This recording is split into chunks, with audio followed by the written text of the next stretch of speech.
Hello കൂട്ടുകാരെ, അപ്പോൾ എല്ലാവരും സുഖമായിരിക്കുന്നു വിചാരിക്കുന്നു. അപ്പോൾ ഞാൻ ഇന്നൊരു ബ്രൊക്കോളി വെച്ചിട്ടൊരു സ്പെഷ്യൽ തോരൻ ഉണ്ടാക്കാമെന്ന് വിചാരിച്ചു. അപ്പോൾ സ്പെഷ്യൽ എന്ന് പറഞ്ഞാൽ നമ്മുടെ ബ്രൊക്കോളിയും ചെമ്മീനും വെച്ചിട്ടൊരു തോരൻ. അപ്പം നല്ല ടേസ്റ്റി ആയിട്ടുള്ളൊരു തോരനാണ്. അപ്പോൾ അതിനായിട്ട് ഞാൻ കുറച്ച് ബ്രൊക്കോളി ഒന്ന് ചോപ്പറിലിട്ടൊന്ന് ചോപ്പ് ചെയ്തെടുത്തു. ഞാനിപ്പോൾ ഇതൊരു ചെറിയൊരു ബ്രൊക്കോളിയാണ് എടുത്തിരിക്കുന്നത്. അപ്പോൾ അതൊന്ന് ചോപ്പ് ചെയ്ത് മാറ്റി വെച്ചു. അതിനുശേഷം ഞാൻ എടുത്തിരിക്കുന്നത് നമ്മുടെ ഫ്രോസൺ പ്രോൺസ് ആണ്. അപ്പം ഇത് അതിൻ്റെ ഒരു ഹാഫ് പോർഷൻ എടുത്തു. പിന്നെ നമുക്ക് ആവശ്യമായത് തേങ്ങയാണ്. ചെറിയ തേങ്ങ ഉണ്ടെങ്കിൽ അതെടുക്കുക. എനിക്കതില്ലാഞ്ഞത് കൊണ്ട് ഞാൻ കൊത്താണ് എടുത്തത്. തേങ്ങ, പിന്നെ 2-3 പച്ചമുളക്, നമ്മുടെ എരിവിനനുസരിച്ച് പച്ചമുളക്, ഒരു വലിയ കഷ്ണം, അത്യാവശ്യം വലിയ കഷ്ണം ഇഞ്ചി, ഇത്രയിട്ട് നല്ലപോലെ ഒന്ന് ചോപ്പ് ചെയ്ത് അതും നമുക്ക് മാറ്റി വെക്കാം. എന്നിട്ട് അതിനുശേഷം നമുക്ക് ആവശ്യമായത് ഒരു കുറച്ച് സവോളയാണ്. ഒരു മീഡിയം സൈസ് സവോള ചോപ്പ് ചെയ്തത്, കുറച്ച് കറിവേപ്പില, ഇത്രയും കാര്യങ്ങൾ നമുക്ക് റെഡിയാക്കി വെക്കാം.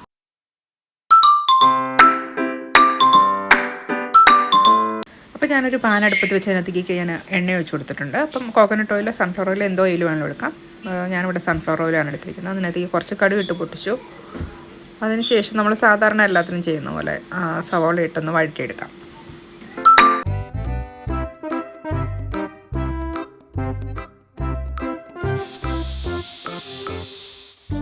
നമ്മുടെ ഈ ബ്രൊക്കോളിയിൽ ഒത്തിരി ന്യൂട്രിയൻസ് അടങ്ങിയിട്ടുണ്ട് കേട്ടോ.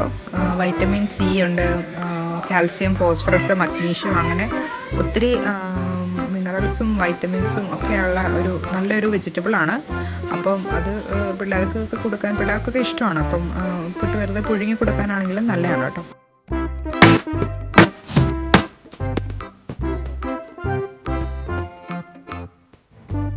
അപ്പോൾ നമ്മുടെ സവോള നല്ലതുപോലെ ഒന്ന് വഴണ്ടി കഴിയുമ്പോഴത്തേക്കും നമുക്ക് അതിനകത്തേക്ക് കുറച്ച് മഞ്ഞൾപ്പൊടി, മുളക് പൊടി ഓപ്ഷനിലാണ്, വേണ്ടവർ മാത്രം ചേർത്താൽ മതി. ഞാൻ ഇച്ചിരി ചെമ്മീനായതുകൊണ്ട് ഞാൻ ലേശം മുളക് പൊടി ഇട്ടെന്നേ ഉള്ളൂ.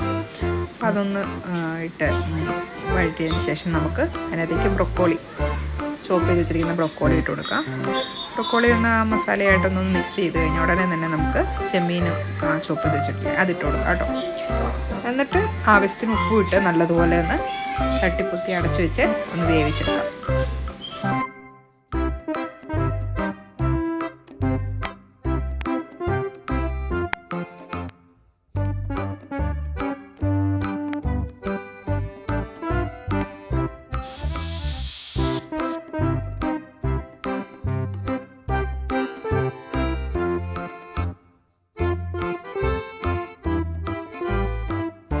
അങ്ങനെ നമ്മുടെ തോരൻ ഇവിടെ ഏകദേശം റെഡി ആയിട്ടുണ്ട്. അപ്പം ഒന്ന് കുറച്ച് നേരം ഒന്ന് തുറന്ന് വെച്ച് അതിൻ്റെ വെള്ളമൊക്കെ ഒന്ന് പോകുന്നവരെ എന്ന് വെച്ച് കഴിഞ്ഞ് കുറച്ചൊന്ന് കുരുമുളക് പൊടി എന്നിട്ട് തൂക്കി ഇളക്കി എടുത്താൽ നമ്മുടെ തോരൻ ഇവിടെ റെഡി ആയിട്ടുണ്ട്. അപ്പം വളരെ ടേസ്റ്റി ആയിട്ടുള്ളൊരു ചെമ്മീൻ ഇഷ്ടപ്പെടുന്ന എല്ലാവർക്കും ട്രൈ ചെയ്യാൻ പറ്റിയൊരു അടിപൊളി തോരനാണ്.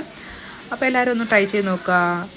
ഓക്കെ, അപ്പം താങ്ക് യു ഫോർ വാച്ചിങ്. അടുത്തൊരു വീഡിയോ ആയിട്ട് ഉടനെ കാണാം. Bye bye.